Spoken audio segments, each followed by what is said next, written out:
perspective on? We had recently, I'm sure you had recently, you saw the video of the recent outburst of Asiwaju Bola Ahmed Tinubu, presidential aspirants under the fire against the tirades against Buhari and Dapo Abiodun, the governor of Ogun State. I mean, what's your reaction to that? Is there a serious schism in the party at this point? Well, I watched the video. He spoke in Yoruba, which is symbolic. And I'm told that it's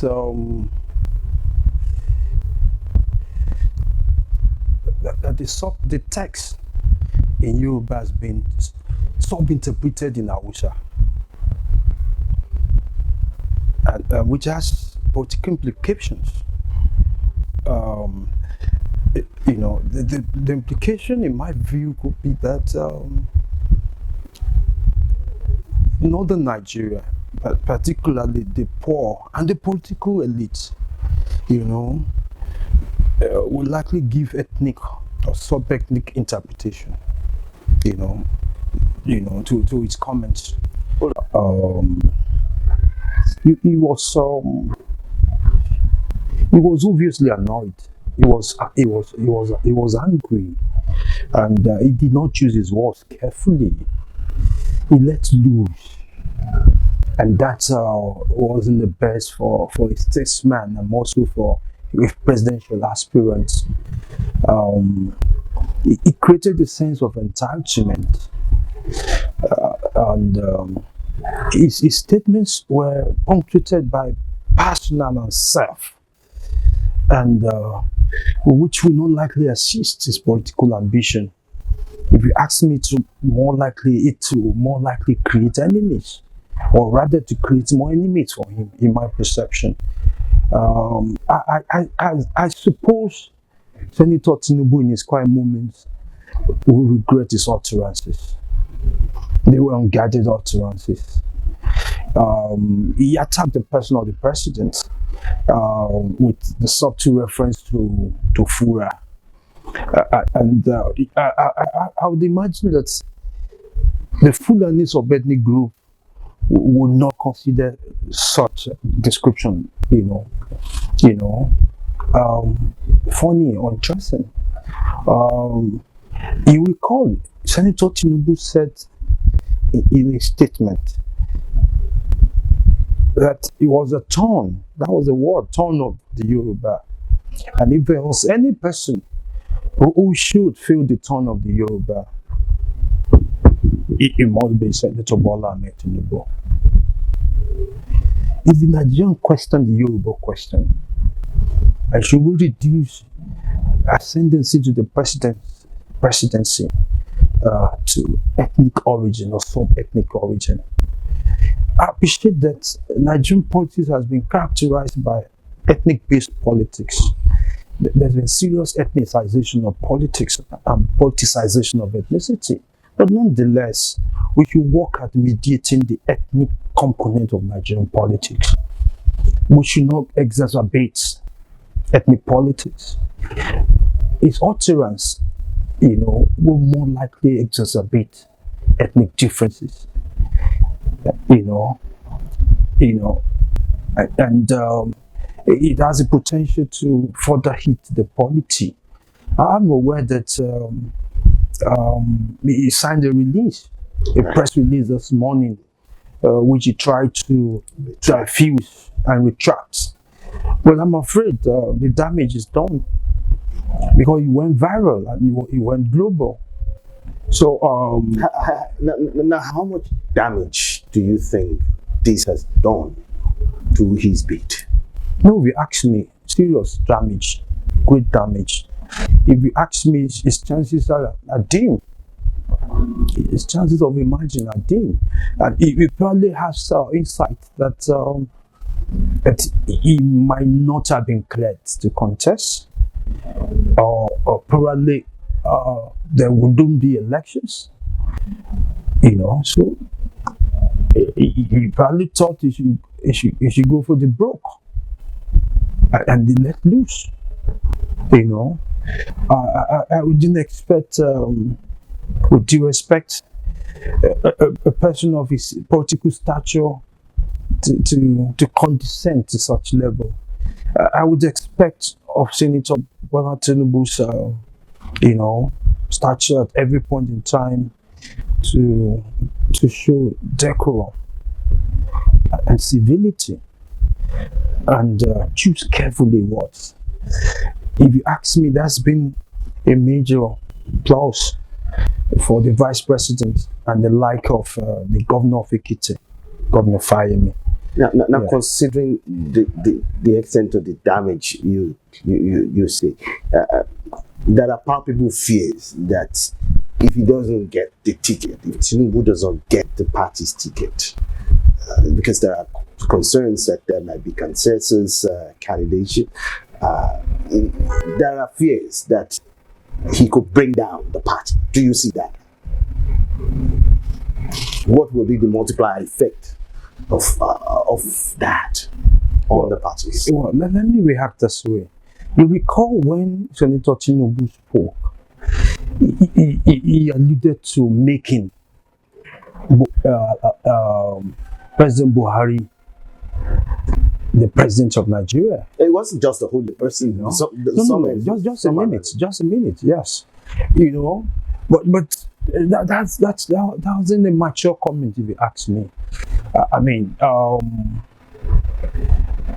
We can't deny the role of some other groups, within the APC structure, and we can also not deny the fact that President Buhari, has been a cult figure in the north, and he secured more than 10 million, if not 12 million votes. He had intact, pre-election, and he also recalled that the Southwest contributed less than 3 million, although which went far to secure a victory. But we cannot and we should not discountenance the role of the All Progressive, the APP, arm of the APC, led by Dr. Ogbonnaya. We cannot discontinue the role of the new PDP, led by Mr. Rotimi Enmity, Governor Bukola Saraki, former governor of Imo, and others. Okay, we cannot discontinue those. They made serious impulse, to the emergence of the president, and particularly in 2015. That is not in doubt. So if you're asking about pulling down the party, I do not expect a pull down. I do not expect a pull down. I wouldn't expect the statesman to go to that extent. And if you ask me, the most, Senator Bola Tinubu would do is withdraw his support or work against the party while he'll still be within the party. But if you ask me, the voters in the Southwest are far more informed and will still vote, on personal grounds, on the basis of informed choices. The point I'm making is, that the Southwest voters, could still vote for the APC depending on the candidate that emerges, with or without the consent of Senator Bola Tinubu. And the APC, if you ask me, would likely attract, more votes in the Southeast than it did in 2019. Let me take you up on that. Yes. Peter Obi is also in the running, and he's from the Southeast. There are concerns that he will get more votes coming from the Southeast, based on the fact that he had been in the PDP, he left PDP, and now under he's gotten his ticket under the party, the Labour Party, so to speak, and that the Eastern Bloc vote will be divided. Southeast votes, as a matter of fact. How does that play in your own calculations and the permutations? Well, if you ask me, I would not hesitate to mention it. though it's not the best. Um, the APC and the PDP are still the major and the dominant parties, and will likely share the votes. The Labour Party barely exists. In fact, it exists on the fringes. And the question is, what are the structures of the Labour Party nationally to secure national elections? And you know what it takes to win the presidency. It's also about winning elections in the state assembly elections, the national assembly elections particularly. You know, I do not know, you know, the level of, support, Peter Obi has. That's of candidates for the National Assembly to support him when he emerges, even if he emerges as president. You know, no, if you ask me, mainstream Southeast is still either PDP or APC, and more PDP. You know, more PDP. Oh, Peter Obi appears, a break from the past, somewhat intellectual, etc., etc. But he's not showing, in my view, sufficient knowledge of politics, and also Nigerian politics. And the Labour Party, the Labour Party would not, would not likely offer him the presidency. The most that will happen is it will make a point, contesting election, and articulating his agenda at the campaigns. That's the most that would likely happen, if you ask me. Let me get your view on this. We've seen the emergence of an Atiku on the platform of the PDP, and the question is, can Atiku excite enough Nigerians to step up to power? Does he have any path to victory to get the voters out? Considering his antecedents, he's lost a lot of elections.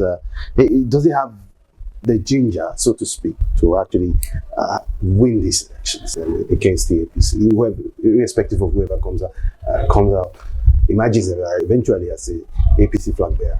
Well, as situated within context, Alhaji Atiku Abubakar is a political strategist, a tactician. He understands politics.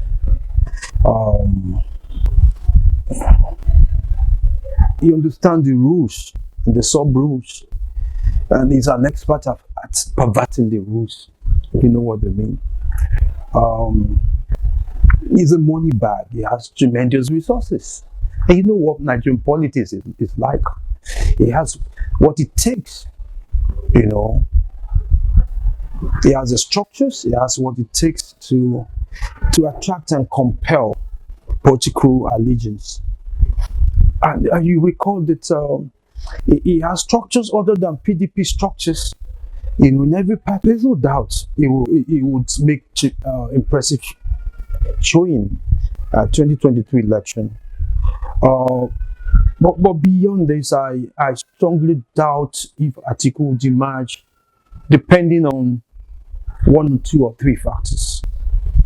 One, the question of zoning is contentious. The South, the South, particularly Southwest, will not likely be disposed, favorably disposed to voting for Alhaji Atiku Abubakar in the 2023 elections. He may get in 1 or 2 states in the Southwest 25% of the votes as required in law, but he may not get the 25% in most of the states in the Southwest. And I have in mind particularly Ekiti, Ondo axis will not likely vote for Atiku. He may get 25%, in Oyo. He may get 25% in Lagos, because there's the Hausa Fulani and Northern presence, which is strong. The Southeast, he will likely get 25%. But the point I'm making is a lot will depend on the candidate that emerges. in the APC. Great, because that's where I'm going. That's where I'm going next. Do you see an emergence of a counter puncher, so to say, presidential counter puncher from the north, considering the CPC faction of the party that I'm talking of, the APC? Do you see a Muslim northerner, southerner, or is it possible that we will have a southerner win the elections? I mean, against an Atiku. What are your perspective on the permutations of what could be happen if peradventure we have a northerner presidential candidate, I mean flag bearer from the APC? Wouldn't the elections eventually end in a deadlock? Oh, wow.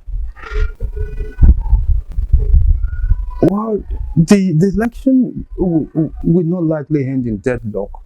A winner would likely emerge, except but there will likely be output in the south, particularly southwest, a low voted turnout. If you ask me, the southwest will likely be disinterested, and that is if a northerner emerges on APC platform, I rather pose a rhetorical question. Would it be fair to the southern wing of the APC that a northern candidate emerges after 8 years of Buhari rule? I know the northern leadership. I know the APC leadership. Bearing in mind the strength of Atiku, his political structures, his capacity, political capacity, etc., and would go to every extent to getting a candidate that can match his stature, political stature. Does APC have that kind of candidate? Some have alluded to the fact that probably a Tinubu candidature will have been more formidable. But now it's not looking likely that Tinubu is going to go. Okay, you're raising an interesting point. But if you ask me, my response would be this. Well, we should bear in mind that the APC is a ruling party, the incumbent party, with huge resources and state power. So it might not count, or it might count less, the stature of whoever is emerging. But PDP under Goodluck Jonathan, with all the state apparatus of the states, I mean, lost it. But you will also bear in mind that it's the North. It's to know what was labeled as grossly incompetent by a large part of the population. The international community also got disinterested and publicly and overtly supported the emergence of Buhari. The point I'm making is it might count less whoever would emerge. Whoever emerges without state support, state power behind it, state resources behind it, and so on and so forth. And you should also bear in mind that President Buhari is still a cult figure in the north. And if he goes to every extent to campaign for the candidates physically in the north, I imagine that the APC will still get half or more than half of its votes in the north, despite Atiku. Buhari, the point I'm making is President Buhari, still have what it takes to sway votes in northern Nigeria. He's still a cult figure. He's still respected, despite his non-performance. Despite his non-performance. And you would imagine the excitement if a southern candidate emerges. I imagine the turnout will be somewhat higher in the southwest. But the turnout will likely be less impressive in the southeast. Maybe moderate in the south-south. I expect there will be huge turnout in the north for either PDP or APC.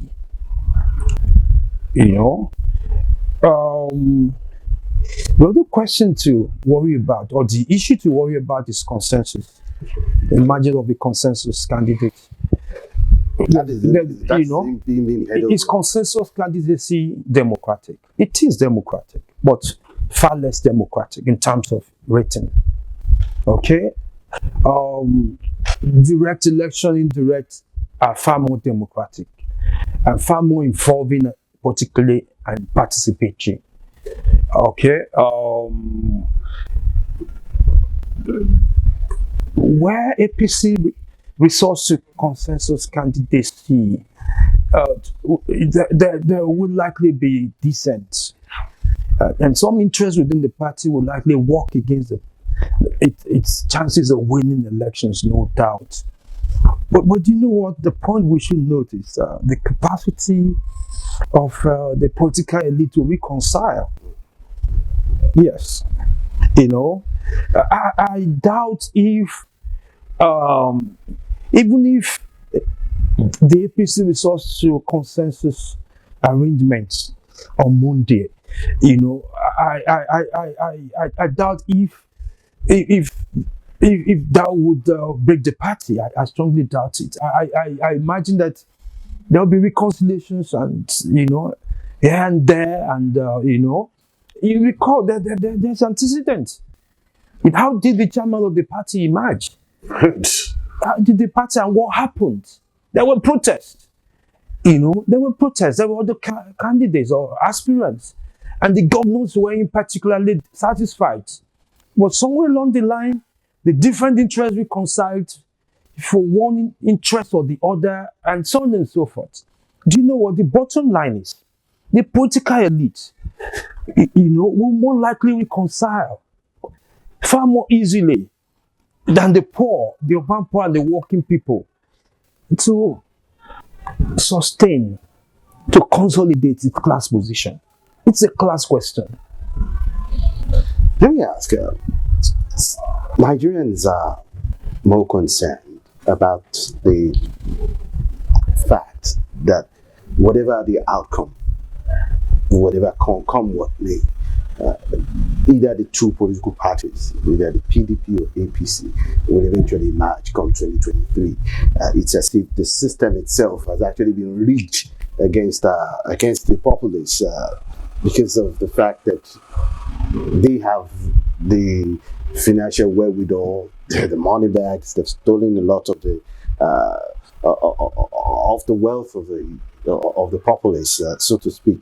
And we've seen what had happened at the level of nominations forms. There's no transparency as far as the party funding is concerned. And what are the chances for the other parties? We're talking about the AAC, that is presenting like a candidate like Omoni Elishore, the Labour Party presenting Peter Obi and all the rest of them. What are the chances of these other parties as far as the 2023 elections is concerned? Or is the system already rigged against them? The chances of what is often described as minor party in the 2023 election is dim. It's rather unfortunate. Nigeria has transited obviously into a de facto two-party system, not de jure, de facto two-party system, where the APC and the PDP are the dominant parties. And regrettably, looted funds are recycled, to sustain those parties and retain the parties on alternate basis. It's rather regrettable.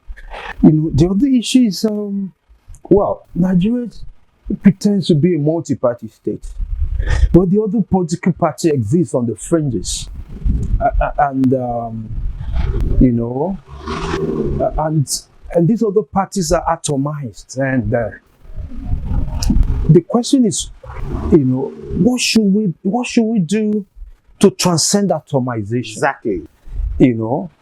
I suggest that, the leadership of the different parties, particularly the centrists and the left-based parties, are preoccupied, in my view, with polemics and personal political interests. Okay, The leadership of the different parties should learn to de-emphasize polemics and personal political interests for larger Nigerian and national interests. How do I mean? You know, the parties should consider, building a coalition. I know there'll be one or two instances, attempts at merger and etc. etc. You recall that in Nigeria's political history, we had of coalition and merger, particularly in the First Republic and so on and so forth. The opposition cannot obviously defeat the major political parties, as it is. These parties do not have the structures nationally. These parties do not have the resources, financial or otherwise, to compete with the major parties. But how do we change that trajectory? No, that's the point I'm making. Okay, why would the AAC, National Conscience Party, Marxist Party of Nigeria, Democratic Alternative, etc., prefer to go to elections so low? Why? I would prefer that these parties with somewhat similar ideological orientations, meet, and discuss coalition and build coalition. Okay, on the basis of certain, minimum desiderata. Okay,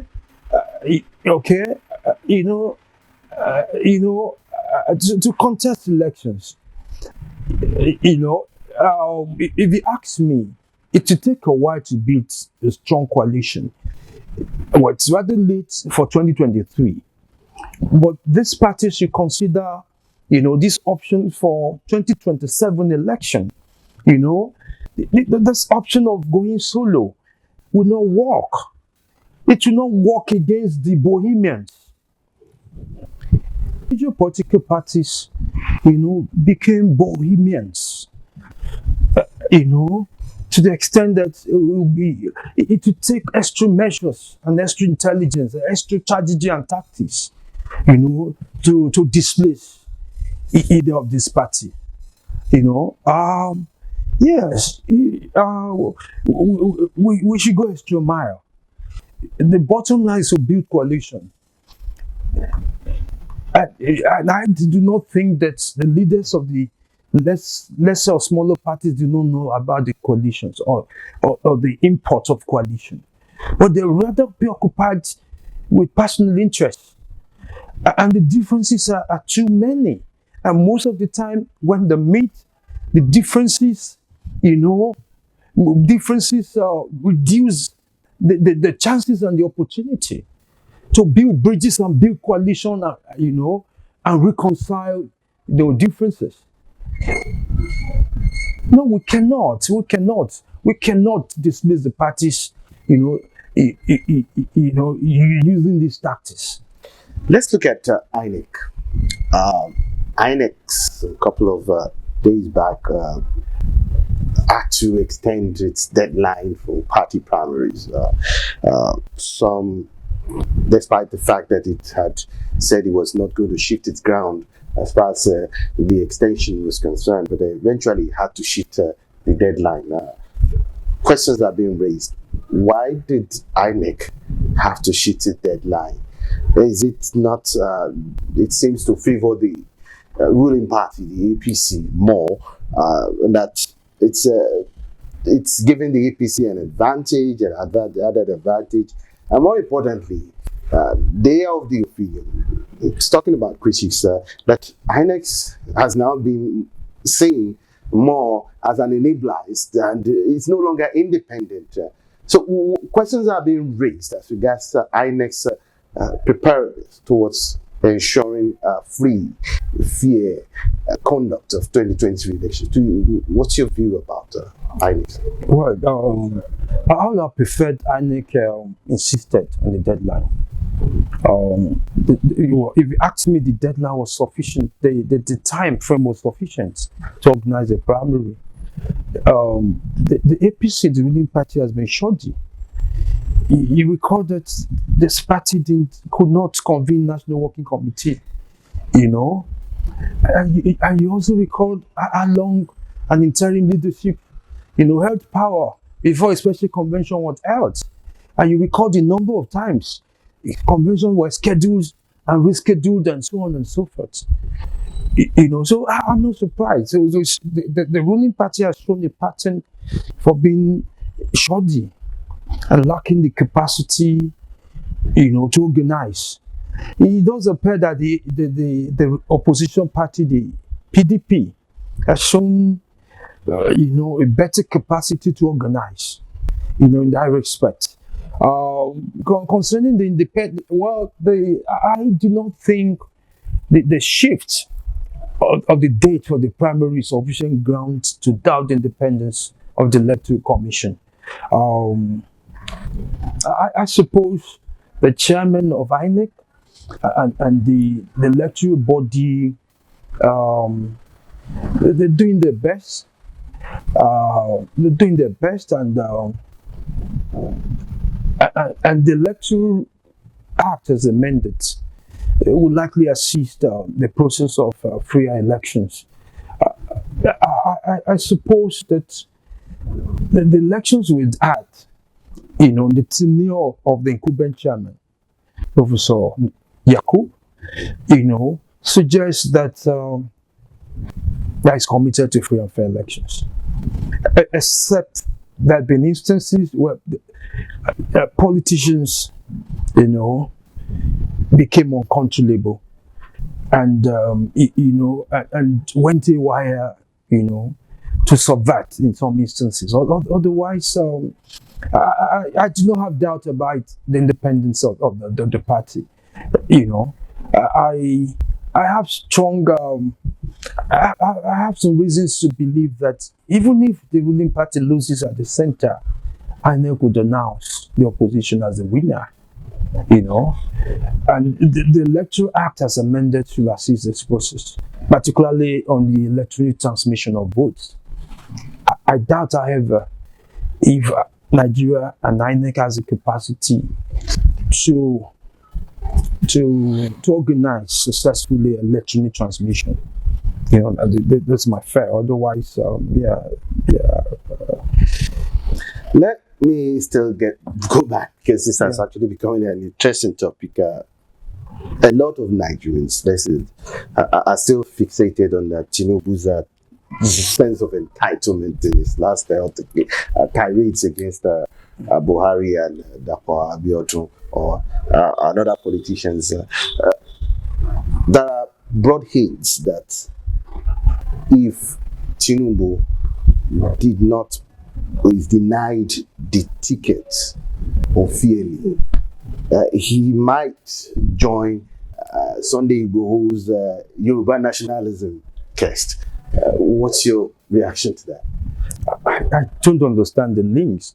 Sunday Igboho is not a politician. He's not a member of a political party. So if Senator Tinubu joins Yoruba ethnic agitation group, how would such a move foster a political ambition? I don't understand the link. I wish to be better informed about the link. There's no link if you ask me. There's no link. See, the point is, it's not fair to assume that Senator Bola Tinubu or any other aspirant will be denied. In fact, I would prefer their primaries. And so what happens if Senator Bola Tinubu loses in a free and fair primary? Would he accept the outcome of the primaries? Would he? I doubt. I doubt if he would, given his utterances and vituperations, with due respect, lately. I would prefer Senator Tinubu is handling this issue differently. He's played major role in the margins of Buhari and in the consolidation of democracy, but nonetheless, the sense of entitlement